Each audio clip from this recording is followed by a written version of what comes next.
Mainit-init na usapan ngayon mga kasport ang isang bagong Filipino-American women prospect mula sa US ang pinag-uusapan ngayon. Walang iba si Sydney Smith. Marami ang nagtatanong pwede kaya siyang maging future star ng ating Gilas Women. At hindi lang yan ha, usap-usapan din ngayon ang posibilidad na si Coach Jimmy Alapag ang maging bagong coach ng Gilas Women matapos ang kanyang pag-alis sa NBA team na Sacramento Kings. May chance ba?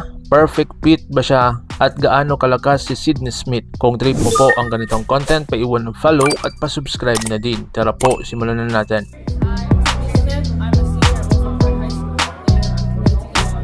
Unahin na natin ang pinakamainit na topic, Coach Jimmy Alapag para daw sa Gilas Women. Matapos nga kumpirmahin na wala na siyang coaching staff sa Sacramento Kings, bumaha agad ang mga reaksyon sa social media. Napakadaming fans ang natuwa sa naging NBA journey ni Coach Jimmy. Pero marami rin ang napaisip. Panahon na kaya para bumalik siya sa Philippine basketball? At dito pumasok ang malaking suggestion ng mga fans. Kung hindi muna sa men's team, bakit hindi sa Gilas Women? Sa totoo lang, hindi malabong mangyari yan. Tandaan natin na si Jimmy Alapag ay hindi lang dating PBA superstar. Isa rin siyang dating national team leader, mahusay sa floor general at coach na may NBA level experience ngayon. Kung ilalagay siya sa Gilas Women, malaking bagay ang kanyang knowledge sa modern basketball system, spacing and shooting concepts, guard development, transition offense, discipline defense, player confidence building. Lalo na ngayon na pabata ng pabata at mas athletic ang Gilas Women lineup. Mas lalong interesting ito dahil marami sa current Gilas Women players ay may background na sa US basketball system. Kasama na rito sina Vanessa De Jesus,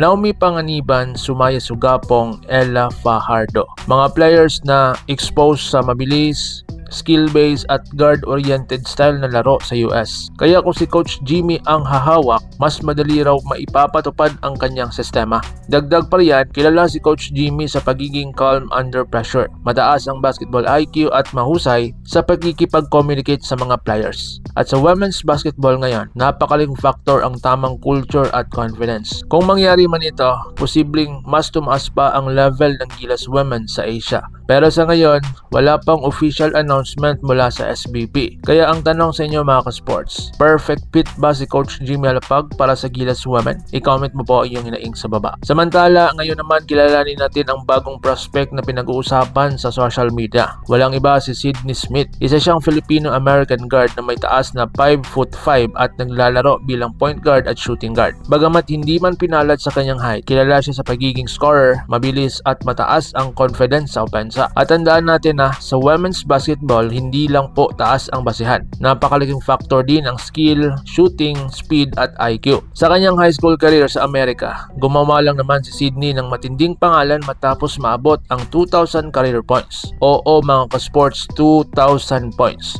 Ibig sabihin nito, consistent scorer siya sa loob ng maraming taon. Noong freshman year pa lang, nagpakita na agad siya ng potential matapos magtala ng mahigit 400 points. Pagdating naman ng mga sumusunod na season, lalo siyang sumabog hanggang maging isa sa pinakamahusay na scorer sa kanilang school history. Sa latest season, nagtala siya ng humigit kumulang 33.1 points per game, 4.5 rebounds per game, na kung saan napakalaking numero niyan para sa isang guard. Ibig sabihin, kaya niyang gumawa ng sariling tira, umiscore sa ilalim ng pressure at magdala ng opensa ng buong team. Isa pang magandang balita, committed na siya sa Elon University para sa kanyang college basketball journey. At dito, mas lalo pa siyang mag-i-improve laban sa mas malalakas na competition. Kapag nagpatuloy ang development niya, pwede siyang maging legit candidate para sa future Gilas Women pool. At isa pa ang kinatuwa ng fans. Makikita raw sa kanyang profile ang Philippine flag. Senyalis na proud siya sa kanyang dugong Pinoy. Siyempre, hindi pa ibig sabihin nito automatic siyang sasali sa Gilas ha. Marami pang factors tulad ng availability, eligibility, passport status, commitment sa national team at timing ng mga tournaments. Pero napakalinaw na isa siyang player na dapat bantayan ng SBP Scouts habang maaga pa.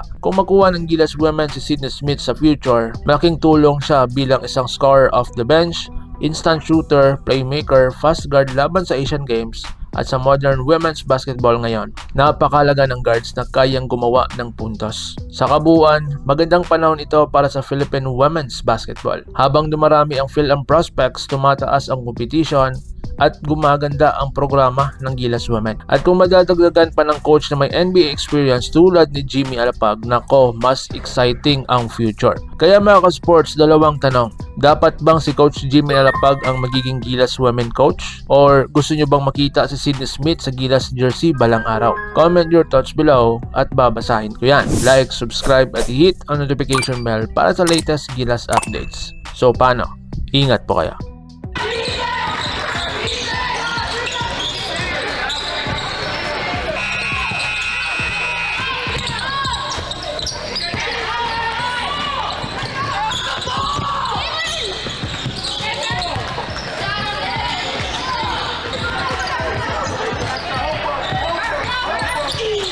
Mga ka-sports, kung hilig ninyong bumili ng mga Gilas jersey, Gilas accessories at mga gamit na pang basketball, habang nanonood po kayo sa aking mga videos, kindly check this basket on this lower part ng ating video at magpa-pop up yung ating mga items sa gilid. Mga legit po yung mga items dyan, and see to it po na makabili po kayo ahead of time kasi meron po yung mga discounts and mga promos depende po sa seller. And also, kunting suporta din as a content creator po. Salamat!